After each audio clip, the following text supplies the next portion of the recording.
informar este día importante, histórico, 15 de septiembre.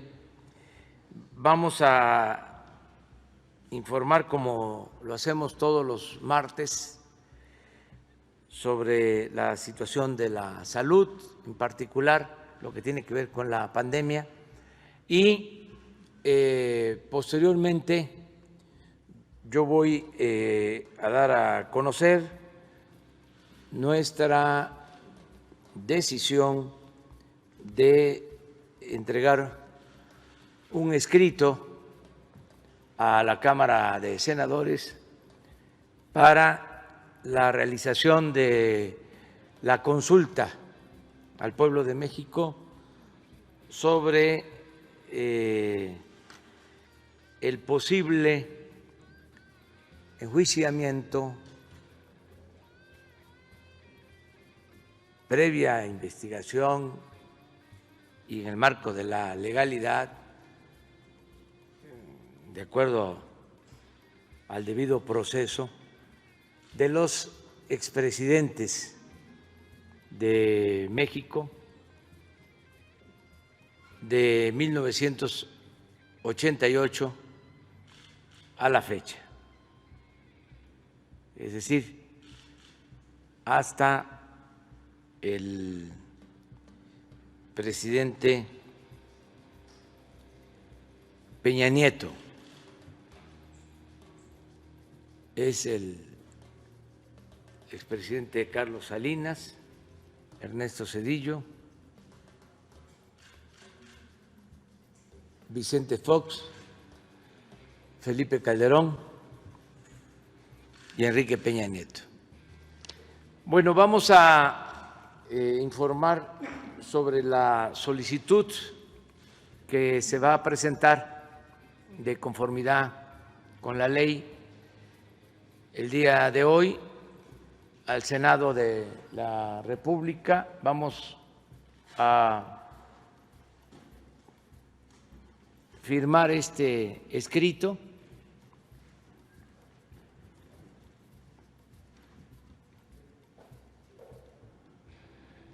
Lo vamos a entregar, por eso me acompaña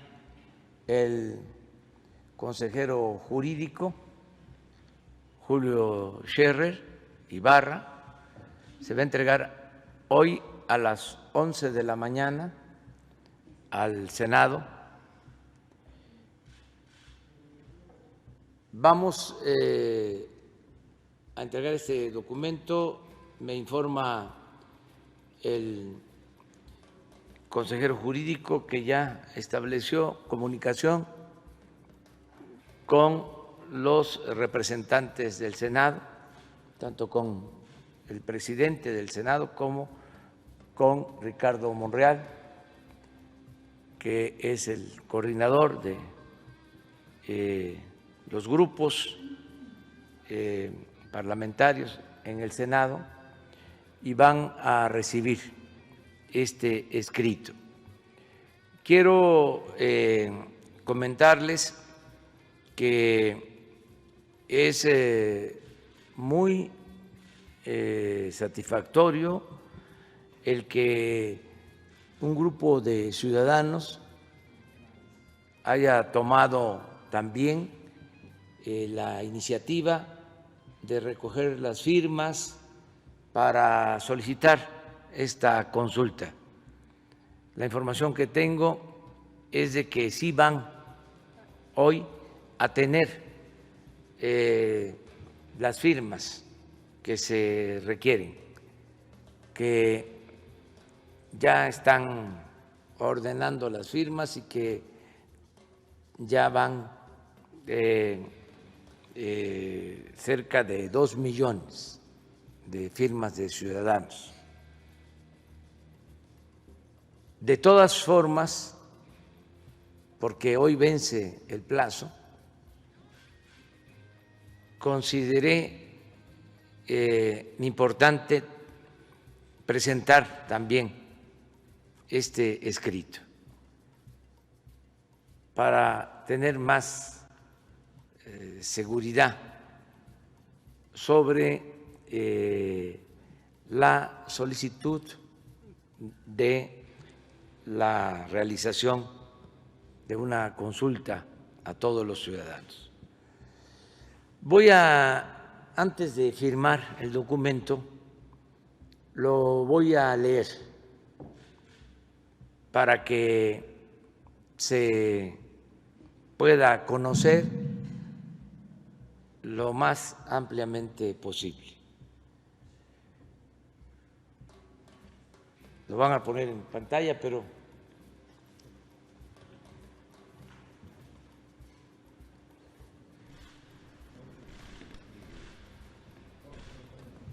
lo voy leyendo aquí.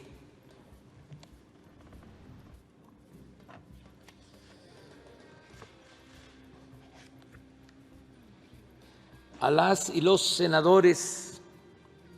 del Honorable Congreso de la Unión presentes, el suscrito Andrés Manuel López Obrador, presidente de los Estados Unidos mexicanos, en ejercicio de la facultad que me confiere la Ley Federal de Consulta Popular, en su capítulo segundo, artículo 12, fracción primera, presento formalmente a ustedes la siguiente petición de consulta popular para la jornada electoral que habrá de celebrarse el domingo 6 de junio de 2021 o en la fecha que establece el recién reformado artículo 35 de la Constitución, a fin de preguntar al pueblo de México sobre el asunto de trascendencia nacional que se describe y fundamenta en la siguiente exposición de motivos. Primero, entre el 1 de diciembre de 1988 y el 30 de noviembre de 2018, México vivió un periodo caracterizado por la concentración desmesurada de la riqueza, quebrantos monumentales al erario, privatización de los bienes públicos, corrupción generalizada, procesos electorales viciados y prácticas gubernamentales que desembocaron en un crecimiento descontrolado de la violencia, la inseguridad pública, la violación masiva de derechos humanos, la impunidad como norma y el quebrantamiento del Estado de Derecho en extensas zonas del territorio nacional. Esa etapa trágica de la vida del país se denomina periodo neoliberal o neoporfirista. Segundo, los males señalados en el párrafo anterior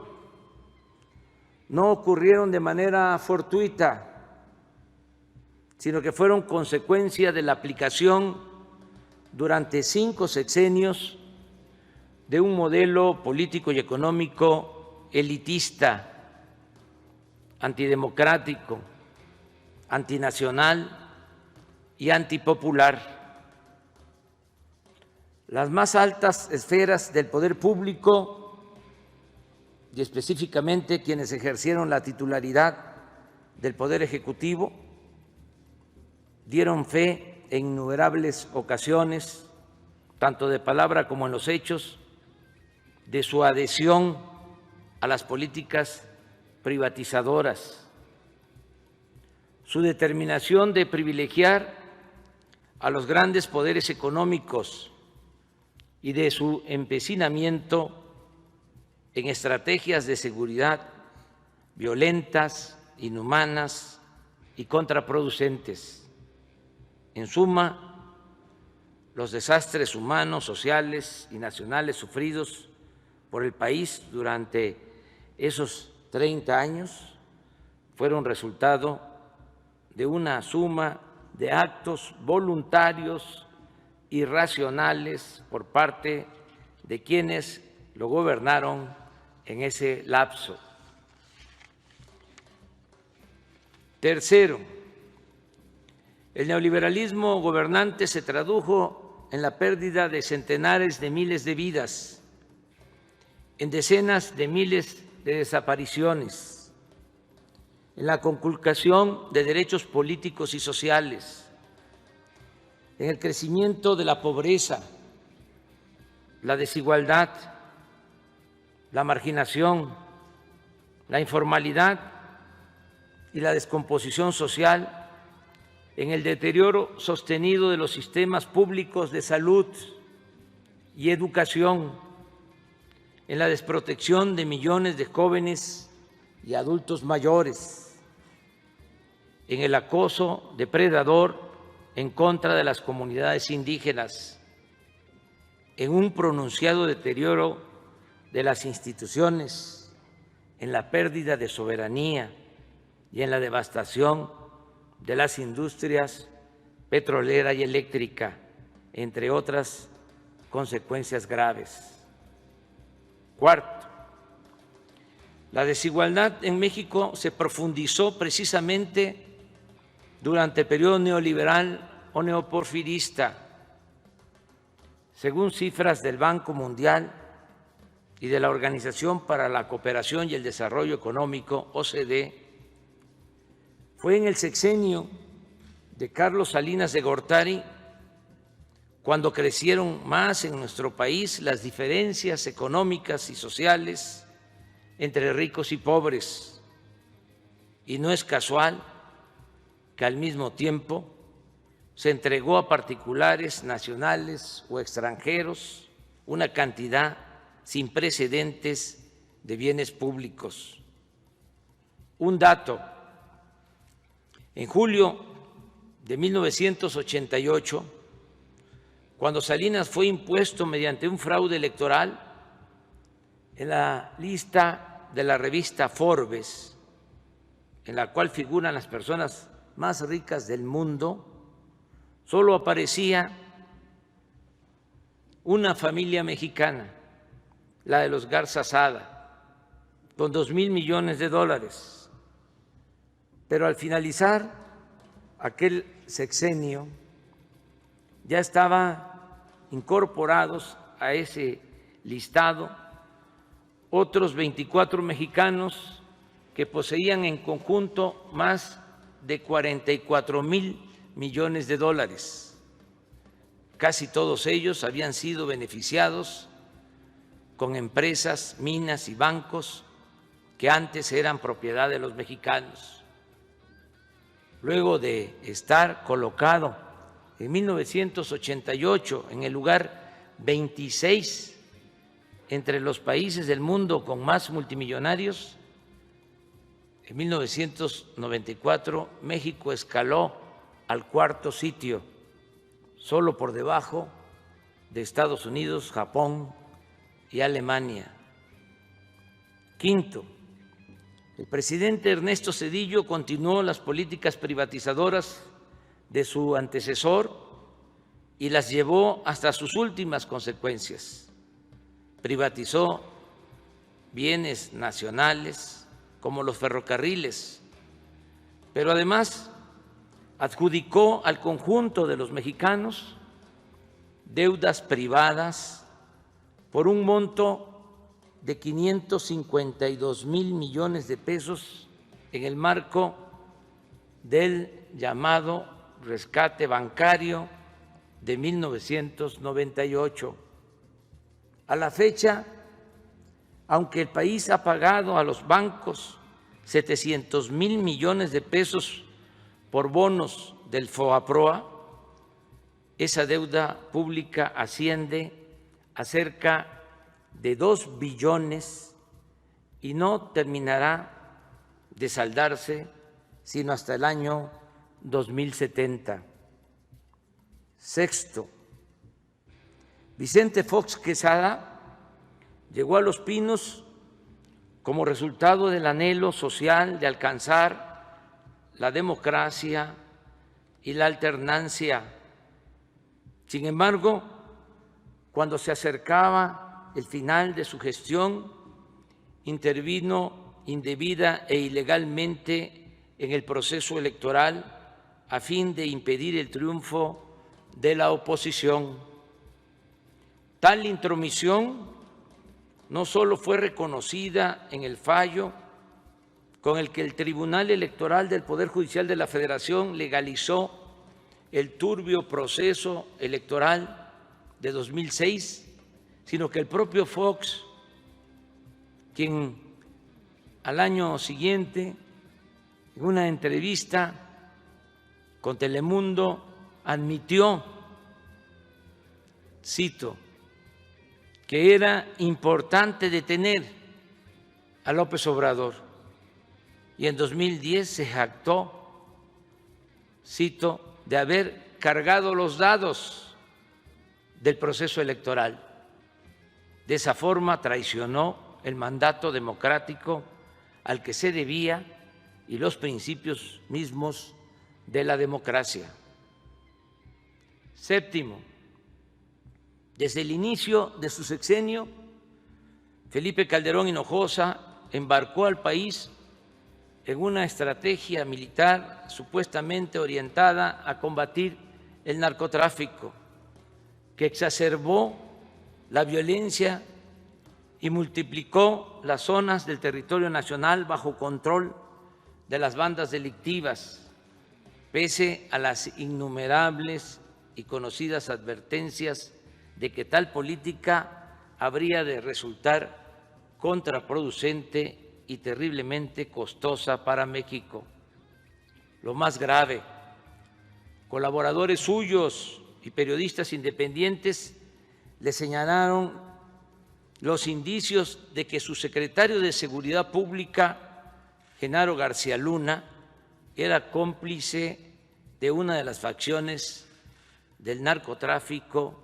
pero el gobernante no hizo absolutamente nada. A la luz de la detención y el enjuiciamiento de García Luna en Estados Unidos, la actitud de Calderón solo puede explicarse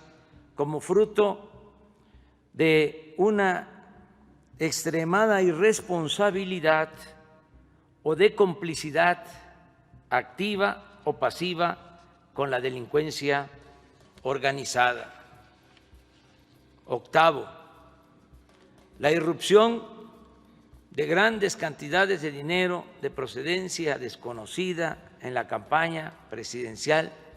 de Enrique Peña Nieto fue señalada desde 2012 sin que ello tuviera consecuencias legales o llevara al Tribunal Electoral a anular la elección, como en ese tiempo desde la oposición formalmente lo exigimos. Sin embargo,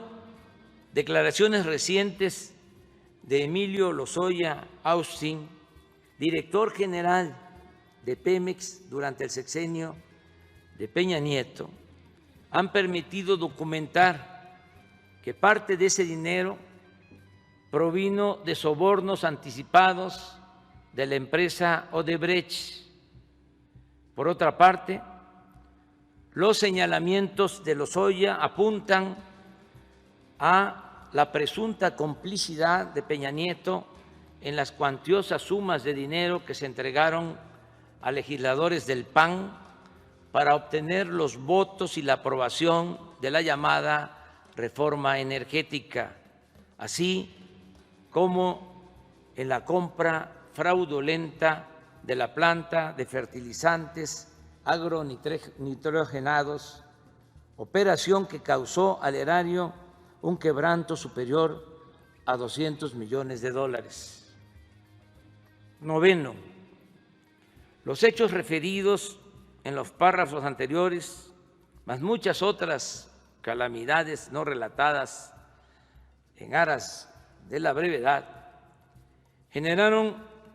una creciente e inocultable indignación que desembocó en múltiples exigencias de justicia en sectores ampliamente mayoritarios de la sociedad mexicana. Tales exigencias se toparon con una diversidad de mecanismos de encubrimiento e impunidad, con la adulteración de disposiciones legales, con las componendas de los partidos subordinados al régimen, con el silencio cómplice de la mayoría de los medios de información nacionales y extranjeros, con acuerdos tácitos de protección entre los presidentes salientes y los entrantes, y con aparatos de procuración de justicia puestos al servicio de los propios gobernantes. Décimo, desde el primer día de mi gobierno se han incrementado las peticiones populares de esclarecimiento y justicia para las acciones presuntamente delictivas que posiblemente cometieron los expresidentes Carlos Salinas de Gortari, Ernesto Zedillo Ponce de León, Vicente Fox Quesada, Felipe Calderón Hinojosa y Enrique Peña Nieto en el ejercicio del cargo. No obstante, el masivo clamor de justicia se enfrenta a zonas grises del marco legal, como las limitaciones que establece el artículo 108 constitucional en curso de modificación para actuar penalmente en contra de un presidente en funciones, o como la consideración de delitos imprescriptibles que los mencionados habrían cometido o habían podido cometer en el ejercicio de la presidencia. Undécimo, el país se encuentra en este punto, en una situación en la que una demanda social mayoritaria carece de un cauce institucional nítido y de una vía clara de expresión en las leyes vigentes, y en las que es ineludible que el Estado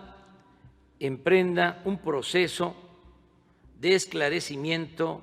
a este respecto. En mi calidad de presidente de la República, considero necesario avanzar en el discernimiento de este punto sin estridencias, con responsabilidad, pero anteponiendo en todo momento el predominio de la voluntad popular y el respeto irrestricto de la legalidad. Duodécimo, independientemente del curso que tomen las acciones legales en los procesos en contra de diversos exfuncionarios, tanto en México como en el extranjero, la decisión de si debe esclarecerse en términos legales la actuación de los 5 expresidentes referidos ha de considerarse un tema de trascendencia nacional y que por su proyección histórica y sus implicaciones políticas amerita ser puesto a la consideración de la ciudadanía en un espíritu de democracia participativa. Es pertinente señalar que no es esta la primera ocasión en la que promuevo tales ejercicios. Se han realizado con respecto a la construcción del aeropuerto en Texcoco, la planta eléctrica de Huesca, Morelos, la cervecera de Mexicali y el Tren Maya, y he promovido la inclusión en la Carta Magna de las consultas regulares de revocación de mandato. 13º, En mi toma de posesión, consciente de la relevancia y las implicaciones de juzgar penalmente a quienes ejercieron la presidencia, propuse la realización de una consulta popular como un paso necesario para resolver sobre este delicado asunto. Si el pueblo da su aprobación, las instituciones responsables de desahogar las potenciales acusaciones tendrán un enorme respaldo para realizar esa tarea con absoluta libertad. Si rechaza la propuesta del pueblo de México, nadie podrá acusar a esas instituciones de encubrir o solapar conductas ilegales. En lo personal, reafirmo la postura que he sostenido siempre sobre este tema, en el sentido de que en el terreno de la justicia se puede castigar los errores del pasado, pero lo fundamental es evitar los delitos del porvenir. He dicho y reitero que yo votaría por no someter a los expresidentes a proceso. Sin embargo, de realizarse la consulta, respetaré el fallo popular, sea cual sea, porque en la democracia el pueblo decide y por convicción me he propuesto mandar obedeciendo. En otras palabras,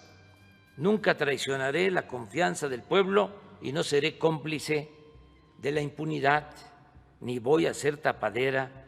de acciones turbias del pasado, pero tampoco pretendo impulsar represalias contra nadie, porque como lo he afirmado en numerosas ocasiones, no es mi fuerte la venganza. 14. El ejercicio de la consulta popular sobre la viabilidad de iniciar procesos legales en contra de los expresidentes es en sí mismo un precedente necesario para prevenir la repetición de conductas indebidas en el ejercicio del poder y un deslinde con respecto a la impunidad y encubrimiento que caracterizó a los gobiernos neoliberales, una forma de despejar la ambigüedad legal que ha imperado sobre las responsabilidades de la figura presidencial y una reafirmación del principio de soberanía popular contenido en el artículo 39 de nuestra Constitución Política. 15. La presente petición no contraviene la limitación establecida en el numeral tercero, fracción octava del artículo 35 constitucional, en el sentido, cito textualmente, de que no podrán ser objeto de consulta popular la restricción de los derechos humanos reconocidos por esta Constitución y en los tratados internacionales de los que el Estado mexicano sea parte, ni las garantías para su protección. No es así por cuanto la consulta solicitada tiene el propósito central de llevar a un cauce legal claro un asunto de interés general y trascendencia nacional y posibilitar, en su caso, juicios apegados a derecho y respetuosos del debido proceso. Por el contrario, la consulta popular pedida reafirma el derecho a participar en los asuntos públicos estipulado en el artículo 25 del Pacto Internacional de los Derechos Civiles y Políticos y el 23 de la Convención Americana sobre Derechos Humanos y reafirma el derecho a la justicia plasmado en el artículo 17 de la Constitución Política de los Estados Unidos Mexicanos. 16. El tema que motiva la presente petición de consulta popular repercute en todo el territorio nacional e involucra al conjunto de la población en términos del artículo 6 de la Ley Federal de Consulta Popular, al estar involucrados sus intereses e instituciones y dado que los hechos que la originan revisten por sí mismos una importancia y gravedad tal que es preciso someterlos a este mecanismo de participación ciudadana. En consecuencia y en cumplimiento a la fracción tercera del artículo 21 de la Ley Federal de Consulta Popular, propongo la siguiente pregunta: ¿está de acuerdo o no con que las autoridades competentes, con apego a las leyes y procedimientos aplicables, investiguen y en su caso sancionen la presunta comisión de delitos por parte de los expresidentes Carlos Salinas de Gortari, Ernesto Zedillo Ponce de León, Vicente Fox Quesada, Felipe Calderón Hinojosa y Enrique Peña Nieto, antes, durante y después de sus respectivas gestiones? Por lo aquí expuesto, solicito respetuosamente a ustedes, primero, tener por aceptado en tiempo y forma